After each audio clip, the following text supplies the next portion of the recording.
बघ राधिका, सकाळ झाली आहे. आता उठ. मी वॉकला चाललो आहे. राधिकाताईंचे डोळे अजूनही बंद होते. पण आपले पती विलासराव यांच्या आवाजावर त्यांनी हलकेच डोके हलवले आणि कूस बदलत बोलल्या, हो ठीक आहे, तुम्ही जा, मी आता उठते. जसे विलासराव जाऊ लागले तसे अचानक त्यांना काहीतरी आठवले. ते परत फिरले आणि आपला पर्स उचलत बोलले, अरे हो, काल रात्री तू म्हणत होतीस ना की तुझा समोसे खाण्याचा विचार आहे. मी येताना रस्त्यातून ताजे समोसे घेऊन येईन. तोपर्यंत तू पूजा अर्चा करून घे. एवढे बोलून विलासराव यांनी दरवाजाच्या मागे अडकवलेली आपली पिशवी काढली आणि बाहेरच्या बाजूला निघून गेले. वॉकवरून परत येताना एक जुनी टपरी, जिथे सकाळी सकाळी गर्दी होऊ लागायची, विलासराव त्याच गर्दीत सामील झाले आणि आधीच पैसे काढत बोलले, भाऊ, 2 गरमागरम समोसे पॅक करून द्या. तेवढ्यात मागून कोणीतरी आवाज दिला, काय हो विलासराव भाऊ, डायटिंगची नवीन पद्धत सुरू केली आहे की काय? सकाळी सकाळीच समोसे? तेव्हा विलासराव यांनी दचकून मागे पाहिले तर त्यांचे जुने मित्र आणि शेजारी मोहनराव उभे होते. विलासराव हसत हसत बोलले, अरे नाही यार, अशी काही गोष्ट नाही. तू तर जाणतोस ना, मी तर या सगळ्या गोष्टींपासून लांबच राहतो. हे समोसे कशासाठी? मोहनजींनी डोळे मिचकावून विचारले. तर विलासराव मनापासून हसत बोलले, तुझ्या वहिनी राधिकासाठी. काल रात्री म्हणत होत्या की समोसे खाण्याचा विचार आहे, म्हणून विचार केला आज वॉकवरून परतताना घेऊन जावे. जास्त काही नाही, बस 2 समोसे घेतले आहेत, त्यांचे मन राखण्यासाठी. अच्छा अच्छा, आता समजलो प्रेमाचा जुना नुसका. मोहनरावांनी मोठा हसण्याचा आवाज काढला. तेव्हा विलासराव यांनी पिशवी पकडत म्हटले, या वयात स्वतः खाऊन घेतले तरी टोमणे ऐकावे लागतील, नाही खाल्ले तरी तक्रार. विचार केला, का नाही आज पत्नीसाठी एक चांगली सकाळ बनवून दिली जावी. तेवढ्यात मोहनरावांनी हसतच विलासराव यांनी खांद्यावर हात ठेवला. अगदी योग्य विचार आहे मित्रा, बस हाच गोडवा टिकून राहो नेहमी. चल मी निघतो, नाहीतर तुझी वहिनी रुक्मिणी विचारणार की कुठे अडकून पडलात एवढ्या वेळेपासून. चल ठीक आहे, संध्याकाळी भेटूया चौकात. एवढे बोलून मोहनराव तिथून निघून गेले. विलासराव यांनी गरमागरम समोशाचे पाकिट घेतले, पिशवीत ठेवले आणि दुकानाच्या कोपऱ्यात उभे राहून एकदा हसले आणि विचार केला की आज तर राधिकाच्या चेहऱ्यावर हसू येईल. हा विचार करत ते जसे घरापाशी पोहोचले तेव्हा त्यांच्या चेहऱ्यावर सकाळचा ताजेपणा आणि डोळ्यांमध्ये राधिकाचे हसू बघण्याची उत्सुकता स्पष्ट दिसत होती. राधिका बघ, मी समोसे घेऊन आलो आहे. त्यांनी दरवाजा बंद करत आवाज दिला, पण आतून काहीच हालचाल झाली नाही. त्यांनी पिशवी टेबलवर ठेवली आणि सरळ खोलीत पोहोचले.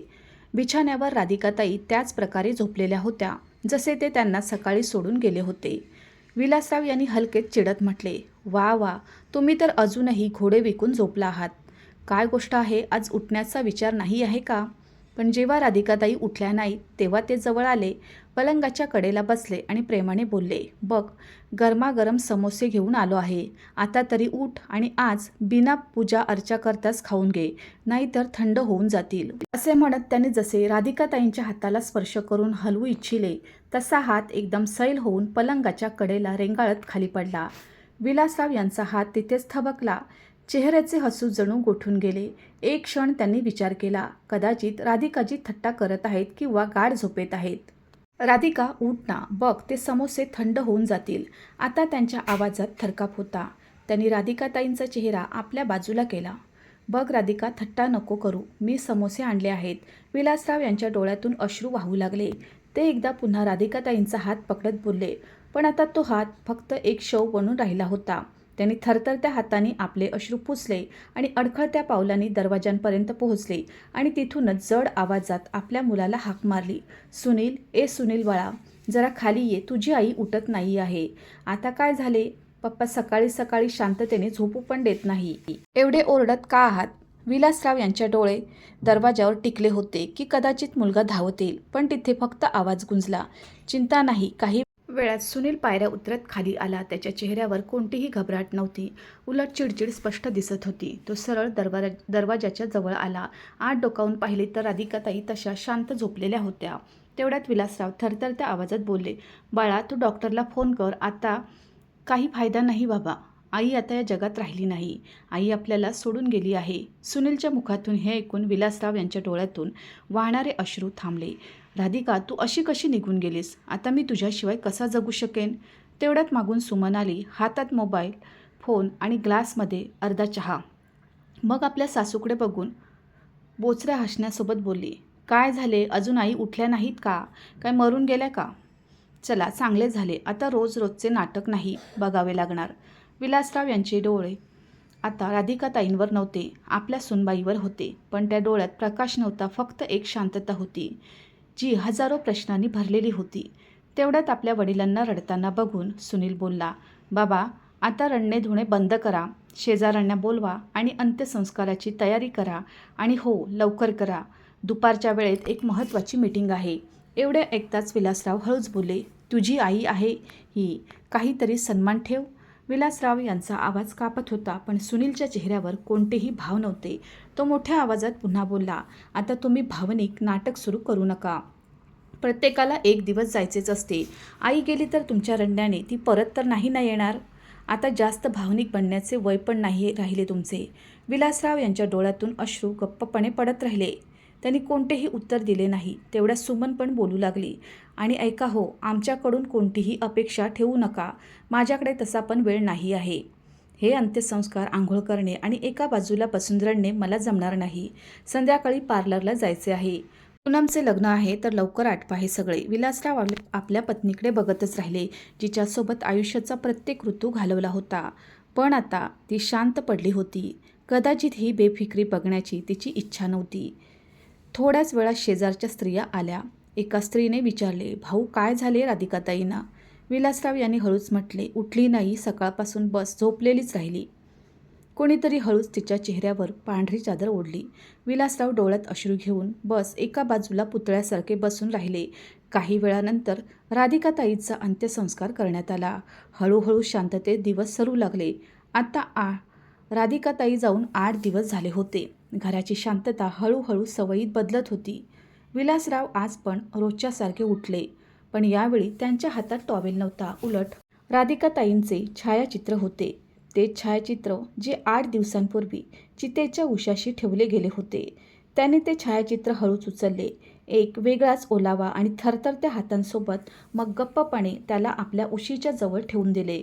जणू त्यांची पत्नी अजूनही तिथेच आहे, बस बोलत नाही आहे. तेव्हाच अचानक आठवणींचे एक विखुरलेले दृश्य त्यांच्या समोर आले. राधिकाताईचा तो थंड हात, जो त्यांनी त्या सकाळी उठवण्याचा प्रयत्न केला होता. तो हात थोडा जड होता आणि नखे निळी पडली होती, जसे काहीतरी होते तिथे. विलासराव यांचे श्वास थबकले. एक क्षण नजर स्थिर झाली. चेहऱ्यावर खूप मोठी गोंधळाची स्थिती होती. काय खरंच नखे निळी होती? काय माझाच भ्रम आहे? त्यांनी एक दीर्घ श्वास घेतला आणि हलकेच डोके झुकवले. मग मनातल्या मनात बोलले, नाही, हे सगळे माझे भ्रम आहेत. 4 दिवसापासून ठीकठाक झोपलो नाही. कदाचित या थकव्याने डोक्यात हे सगळे भरून दिले आहे. त्यांनी राधिकाताईंचे छायाचित्र पलंगाच्या उशाशी ठेवले. मग हळूच उठले आणि स्वयंपाकघरात गेले. चुलीवर पाणी ठेवले आणि राधिकाताईंसारखेच 2 कप चहा बनवू लागले. एक आपल्यासाठी आणि दुसरा सवयीनुसार अजूनही राधिकाताईंसाठी. जेव्हा चहा बनून तयार झाला, तेव्हा 1 कप त्यांनी जवळच्या रिकाम्या खुर्चीवर ठेवून दिला. थोड्या वेळात ते तिथेच बसून गप्पपणे चहा पित राहिले. कोणताही शब्द नाही, कोणतीही तक्रार नाही, फक्त एक शांतता, जी राधिकाताईंच्या बिना पण जणू जगणे गरजेचे झाले होते. राधिकाताईंच्या जाण्यानंतर विलासराव प्रत्येक दिवशी आणखीनच गप्प होत चालले होते. स्वयंपाकघरात चहा बनवणे, वर्तमानपत्र वाचताना समोरच्या खुर्चीकडे बघणे, बोलता बोलता स्वतःच थांबून जाणे, हे सगळे त्यांच्या दिनचर्येचा भाग बनले होते. पण त्यांची ही शांतता घरात कोणीही समजून घेण्याचा प्रयत्न केला नाही. एक संध्याकाळी विलासराव यांना खूप भूक लागली. त्यांनी स्वयंपाकघरात जाऊन डाळ ठेवणार होते की तेवढ्यात मागून सुमनचा मोठा आवाज घुमला, बाबा तुम्हाला थोडा वेळ पण धीर धरता येत नाही? अशी काय भूक लागली होती की स्वयंपाकघरात स्वतः शिरलात? लोक तर मला सुनावणार ना की बघा, सून आपल्या सासऱ्याला जेवण पण देत नाही. पण कोणाला काय माहीत की माझे सासरे एवढे चटोरे आहेत की प्रत्येक वेळी काही ना काही खाण्यासाठी पाहिजे. त्यांची भूक तर जणू कधी संपतच नाही. विलासराव यांचे हात तिथेच थांबले. एक क्षण त्यांचा चेहरा कडक झाला, पण मग डोळे झुकले. राग तर खूप येत होता, पण ते आपल्या सुनेच्या तोंडाला लागू इच्छित नव्हते. त्यांना माहिती होते की सुमन ती स्त्री आहे जी छोट्याशा गोष्टीवरून पूर्ण घराचे वातावरण बिघडवून टाकते. त्या दिवशी विलासराव यांनी सकाळपासून काही खाल्ले नव्हते. जेव्हापासून राधिकाताई गेल्या, त्यांची भूक जणू संपली होती. ते गप्पपणे डाळीला फोडणी देणारच होते की मागून सुनीलचा आवाज आला, काय झाले, का ओरडत आहेस? तर सुमन एक क्षणही न थांबता पलटली आणि मोठ्या आवाजात बोलली, बघा काय आहे. बघून घ्या, आपल्या डोळ्यांनी तुमचे वडील स्वयंपाकघरात शिरून आपल्यासाठी डाळ भात बनवत आहेत. पूर्ण स्वयंपाकघराची अवस्था बघा, डाळ विखुरलेली पडलेली आहे. तेव्हा सुनीलने आपल्या वडिलांकडे पाहिले आणि मग रागाने बोलला, बाबा एवढी काय भूक लागली होती की थोडासा धीर पण नव्हता तुम्हाला? विलासराव यांनी कोणतेही उत्तर दिले नाही आणि गप्पपणे स्वयंपाकघरातून निघून आपल्या खोलीच्या दिशेने वाढले. मागून सुमनचा आवाज आता आणखीनच तीक्ष्ण झाला. हे सगळे आता नाहीच चालणार सुनील. प्रत्येक दिवशी नाटक. आता घरात जर हाच तमाशा राहणार तर? सुनीलने तिला लगेच रोखले. बस सुमन, आता गप्प बस. मग हलक्या इशाऱ्यात म्हणाला, वर जा, आता नाही. सुमन थोड्या आश्चर्याने त्याला बघू लागली, पण सुनीलचा चेहरा कडक होता. ती काहीही न बोलता पायऱ्यावरून निघून गेली. विलासराव यांच्या खोलीचा दरवाजा बंद झाला होता. ते कोणाच्याही प्रश्नाचे कोणतेही उत्तर देणे गरजेचे समजत नव्हते आणि बाहेर सुनीलचे डोळे थोड्या वेळापर्यंत दरवाजाला पाहत राहिले, जसे काहीतरी विचार करत असावा. त्या रात्री विलासराव यांनी काही खाल्ले नाही. गप्पपणे जाऊन झोपले. रात्री त्यांना झोप आली नाही. आत कुठेतरी अस्वस्थता होती. गळा सुकत होता. ते हळूच उठले आणि पाणी घेण्यासाठी स्वयंपाकघरात जातच होते की तेवढ्यात अचानक एक आवाज त्यांच्या कानावर पडला. ते तिथेच थांबले. आवाज सुनीलच्या खोलीतून येत होता. विलासराव हैराण होते की एवढ्या रात्री सुनील आणि सुमन अजूनपर्यंत जागे का आहेत. ते हा विचार करत होते. तेवढ्यात खोलीच्या आतून आलेली सुनीलची हळूवार पण अत्यंत स्पष्ट आवाजाने त्यांच्या पूर्ण अस्तित्वाला गोठवून टाकले. तू निर्धास्त राहा सुमन. आता कोणी आपल्याला काही बोलणार नाही. जे व्हायचे होते ते झाले. आता बाबा पण काही करू शकत नाही. विलासराव यांचे श्वास जणू एक क्षण थांबले. ते दरवाजाच्या मागे लपून प्रत्येक शब्द पकडण्याचा प्रयत्न करत होते.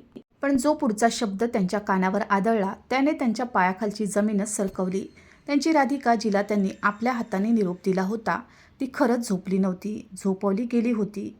आणि ती पण त्या मुलाच्या हाताने, ज्याच्या एका हसण्यासाठी राधिकाताई पूर्ण जगाशी लढून जायच्या.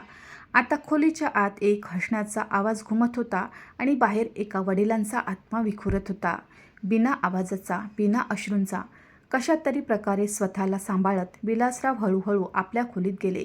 खोलीत पोहोचताच दरवाजा आतून बंद केला आणि भिंतीवर टांगलेल्या राधिकाताईंच्या छायाचित्राकडे एकटक बघत बोलले, का नाही ओळखले मी?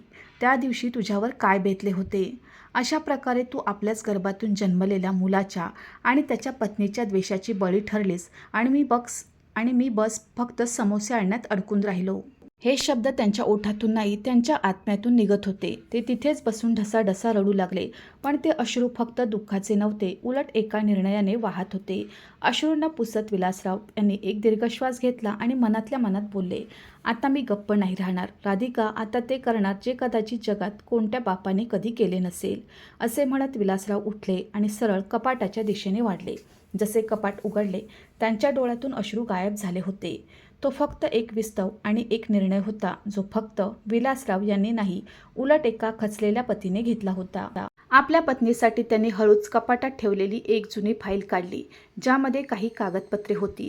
ते हळूहळू दरवाजापर्यंत पोहोचले आणि गप्पपणे अंधाऱ्या रात्री एकटेच निघाले. त्या रस्त्यावर जिथे फक्त एक प्रश्न होता, ज्याचे उत्तर त्यांना आता या जगाकडून नाही, स्वतःकडून घ्यायचे होते. इकडे सकाळ झाली तर सुमन हळूच उठली आणि सवयीनुसार आपल्या सासऱ्यांच्या खोलीच्या दिशेने डोकावली. पण जसे आत पाहिले, तिचा चेहरा खुलून उठला. खोली रिकामी होती. उशी सरळ ठेवली होती, चादर घडी घातलेली आणि तो कपड्याचा पिशवी पण नव्हती. तिच्या ओठावर एक कुटील हसू आले, मानो कोणत्या तरी जुन्या ओझ्यापासून अचानक मुक्ती मिळाली असावी.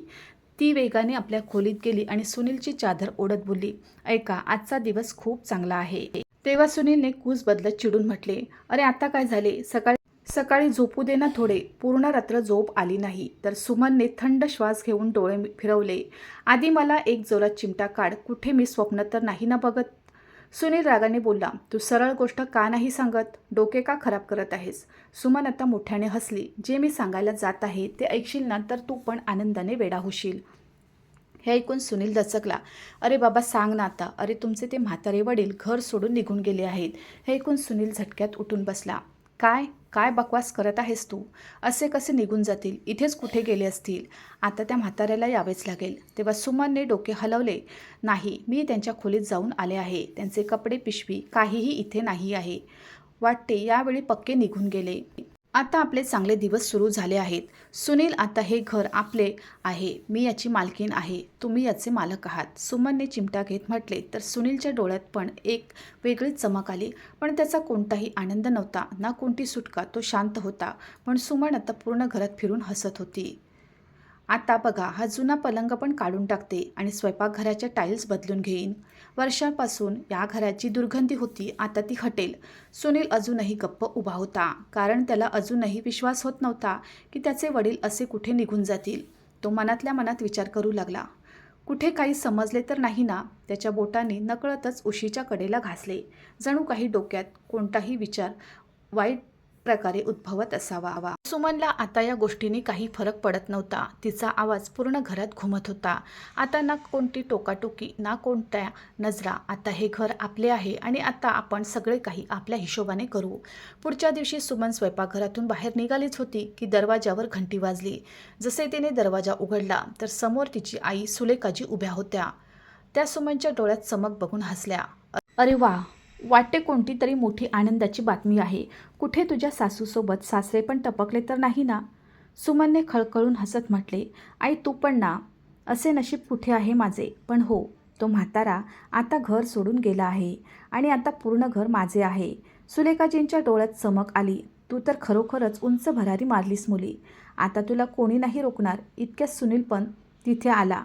जसे त्याने आपल्या सासूला पाहिले, हसून पाया पडला आणि बोलला, आई, खूप चांगले केले तुम्ही आलात. आता तर खरंच खूप चांगले दिवस आले आहेत आमचे. तेव्हा सुमनने हसत म्हटले, सुनील जा, आईला ढोकळे खूप आवडतात, ते घेऊन या. आणि हो, कोणती तरी छानशी मिठाई पण घेऊन या. आनंदाचा दिवस आहे, सेलिब्रेशन तर बनतेच. तर सुनील दरवाजाच्या दिशेने वाढला. इकडे सुमन आपली आई सुलेखाजींसोबत बेफिक्रीपणे विलासराव यांच्या खोलीत जाऊन बसली. ज्या खोलीच्या भिंतींमध्ये वर्षांपासून राधिकाताई आणि विलासराव यांच्या आठवणी बसल्या होत्या. तिथे आता हसणे, मस्करी आणि स्वार्थाची गाणी गुंजत होती. थोड्या वेळात सुनील समोसे, मिठाई आणि सुलेखाजींच्या आवडीचे ढोकळे घेऊन आला. मग तिघे आरामशीर बसून खाऊ लागले, जसे कोणती तरी मोठी लढाई जिंकून परतले असावे. पूर्ण वातावरणात आता एक थंड सुटका होती. या दरम्यान सुलेखाजींनी एक दीर्घ श्वास घेतला आणि हसत बोलल्या, तसे बाळा, तुम्हा दोघांना मानावे लागेल. एवढ्या हुशारीने तुम्ही सगळे काही करून टाकले. मला तर आज पण विश्वास होत नाही की तू सुमनसोबत मिळून आपल्या आईला वर पोचवून दिले. खोलीत थोड्या वेळासाठी एक वेगळी शांतता पसरली. मग सुमनने खळखळून म्हटले, संशय येईल कसा आई? शेवटी प्लॅनिंग पण तर तुमचेच होते ना. आणि एवढे परफेक्ट की सगळे काही जणू रिहर्सलच्या नुसारच झाले. सुलेखाजींनी आपुलकीच्या चलाक हसण्यासोबत सुमनची पाठ थोपटली आणि बोलल्या, बाळा, तुझ्यासाठी तर मी काहीही करू शकते. तूच तर आहेस माझी खरी ताकद. बाकी सगळे तर बस मोहमाया आहे. सुमनच्या डोळ्यात अहंकार तरंगू लागला. पण मग थोडे गंभीर होत बोलली, आई, पण त्या दिवशी आम्ही दोघे खरंच घाबरलो होतो. जसे मी त्यांना तो इंजेक्शन देणार होते, अचानक माझ्या सासूचे डोळे उघडले. त्या ओरडणारच होत्या की सुनीलने झपटून त्यांचे तोंड बंद केले. सुलेखाजी दचकल्या. काय मग काय झाले? त्यावेळी सुनील बोलला की त्यावेळी सर्वात मोठी भीती तर ही होती की जसे हे सगळे झाले, बाहेरून विलासराव यांचा आवाज आला.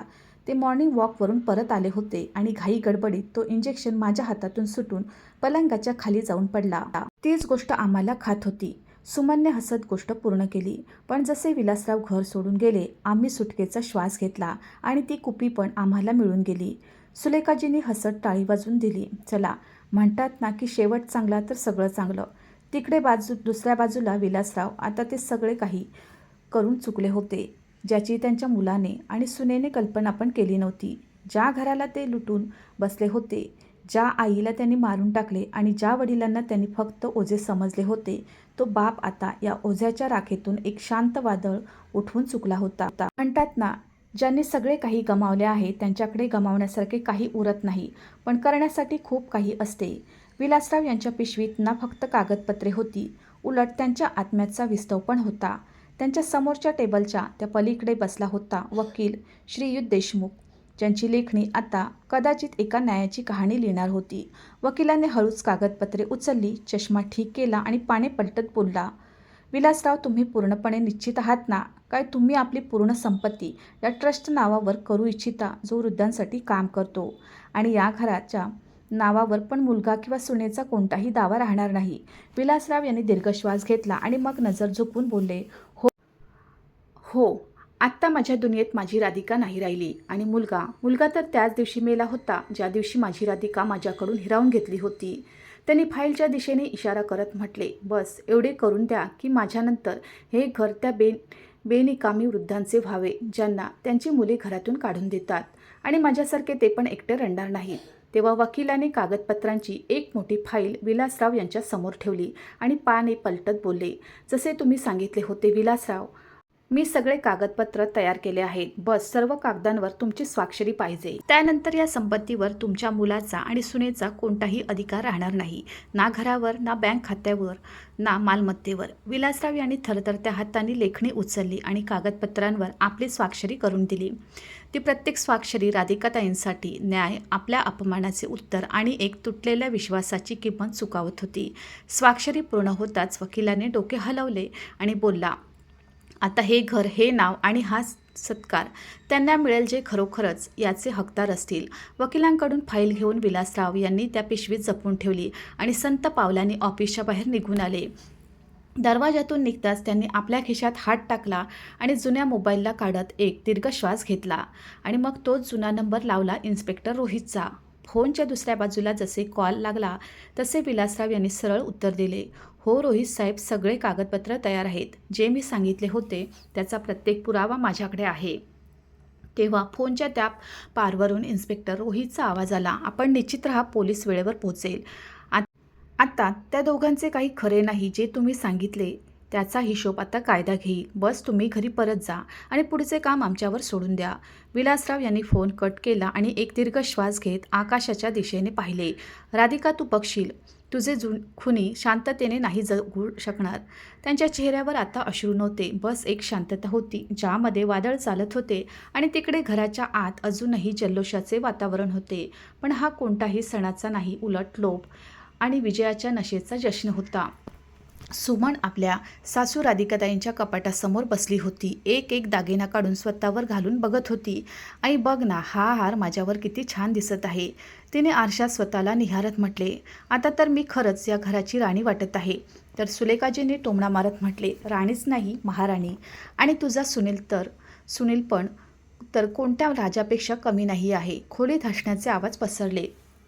पण तेव्हा त्या हसण्याच्या आवाजाच्या दरम्यान जणू वेळ थबकला. मुख्य दरवाजावर विलासराव उभे होते. त्यांच्या चेहऱ्यावर थकवा नव्हता, उलट एका खडकासारखी कठोरता होती. सुमनचे डोळे मोठे झाले. सुनीलच्या पाठीच्या कण्यात एक थंड लहर धावून गेली. बाबा, सुनीलने कापत असलेल्या आवाजात म्हटले. मग थोडे थांबून बोलला, कुठे गेले होतात? तुम्हाला मी किती शोधले. विलासराव यांनी एक क्षणही न घालवता मोठ्या आवाजात म्हटले, बस, आता एक शब्द पण नको बोलू. बंद कर तुझे हे नाटक आणि हा खोटा देखावा. त्यांचा आवाज एवढा तीक्ष्ण होता की सुलेखाजींचे हसू थोड्या वेळासाठी गायब झाले. आज पहिल्यांदा मी पाहिले की कसे माणसाच्या रूपात सैतान पण हसू शकतात. तुम्ही सगळे इथे जल्लोष साजरा करत आहात, पण आता खूप झाले, असे म्हणत ते खोलीच्या आत आले आणि टेबलावर ठेवलेल्या दागिन्यांना पाहिले. सगळे दागिने माझ्या राधिकाचे आहेत. तुमची हिंमत कशी झाली यांना हात लावण्याची? आता तुम्ही सगळे तयार व्हा जेलमध्ये जाण्यासाठी. त्यांच्या मुखातून एवढे ऐकणे होते की तेवढ्याच सुनील ओरडून बोलला, हा आपला वेडेपणा आपल्याजवळ ठेव म्हाताऱ्या आणि निघून जा इथून. या घरावर आता माझा आणि सुमनचा हक्क आहे. असे बोलून त्याने आपल्या वडिलांचा हात पकडला आणि धक्का मारून बाहेर काढणारच होता की तेवढ्यात विलासराव यांनी जोरात त्याचा हात झटकून एक जोरदार चपराक त्याच्या गालावर लगावून दिली आणि बोलले, खबरदार, आपल्या घाणेरड्या हाताने जर मला शिवला तर तुझे हे हातच तोडून टाकीन. त्यांच्या डोळ्यात आता अश्रू नव्हते, बस एक अशी आग होती जी सगळे काही साफ करून टाकण्यास तयार होती. तेवढ्यात घराच्या बाहेर एक सायरनचा आवाज ऐकू आला. पोलीस टीम आली होती. विलासराव काही पावले पुढे वाढले आणि बोलले, राहिली गोष्ट या घरावर हक्काची, तर या घरावर तुमचा कोणताही हक्क नाही आहे. खोलीत शांतता पसरली. मी आपली पूर्ण आयुष्याची कमाई, आपली मेहनत, आपल्या राधिकाच्या आठवणींनी सजलेल्या या घराला मी त्या ट्रस्टच्या नावावर केले आहे, जिथे कोणतेही आईवडील आपल्या मुलांकडून असा धोका नाही खाणार. आणि हो, माझ्या राधिकाची हत्या जी नॅचरल डेथ सांगून तुम्हा दोघांनी दाबली, आता त्याचे पुरावे माझ्याकडे आहेत, ज्यामध्ये तुम्हा तिघांच्या त्या गोष्टी आहेत ज्या तुम्ही हसत हसत करत होता. असे म्हणत त्यांनी खिशातून एक छोटासा कॅमेरा काढला. हाच तो साक्षीदार आहे ज्यामध्ये सगळे काही साफ दिसत आहे. एवढे बोलून ते दरवाजाच्या दिशेने वळाले, जिथे दरवाजावर इन्स्पेक्टर रोहित आधीपासूनच उभे होते. आता न्याय बोलेल आणि तुम्ही दोघांनी बस ऐकायचे. इन्स्पेक्टर रोहित यांनी विलासराव यांना पाहिले आणि मग पावले पुढे वाढवली. त्यांच्या मागे 2 कॉन्स्टेबल होते. एकच्या हातात कॅमेरा होता आणि दुसऱ्याच्या हातात अटक वॉरंट. सुमन आणि सुलेखाजींचे डोळे पाहतच राहिले. सुलेखाजींचे हसू जे काही क्षणापूर्वी खोलीत गुंजत होते, आता तिचा चेहरा पांढरा पडला होता. इन्स्पेक्टर, ही काय थट्टा आहे? सुनीलने घाबरत म्हटले, पण त्याचे शब्द अजूनही कापत होते. इन्स्पेक्टर रोहित यांनी त्याच्याकडे पाहिले आणि बोलले, थट्टा तर तेव्हा होती जेव्हा तुम्ही लोक मिळून एका आईचे श्वास हिरावून घेत होतात. आता हा न्याय आहे. सुमनने दागिन्यांनी भरलेले हात मागे करून घेतले. तिचा चेहरा आता भीती आणि पश्चात्तापाच्या गुदमरण्याने थरथरत होता. सुलेखाजींनी जसे पाऊल मागे घेतले, एका कॉन्स्टेबलने पुढे वाढून तिच्या हातामध्ये बेड्या ठोकल्या. तेवढ्याच सुमन जणू जमिनीवर कोसळली. तिचे हसू आता एका गोंधळलेल्या अवस्थेत बदलले होते. नाही, हे खोटे आहे. आम्ही काही नाही केले. सुनील तिथेच जमिनीवर बसला. आता त्याच्या चेहऱ्यावर ना कोणताही गर्व होता आणि ना आपल्या वडिलांच्या दिशेने बघण्याची हिंमत, कारण तो जाणत होता की आता कोणतीही सुटका नाही. आता पोलीस त्यांना घेऊन गेली होती. विलासराव काही वेळेपर्यंत त्याच जागेवर उभे राहिले जिथे राधिकाताई बसत असायच्या, हसायच्या.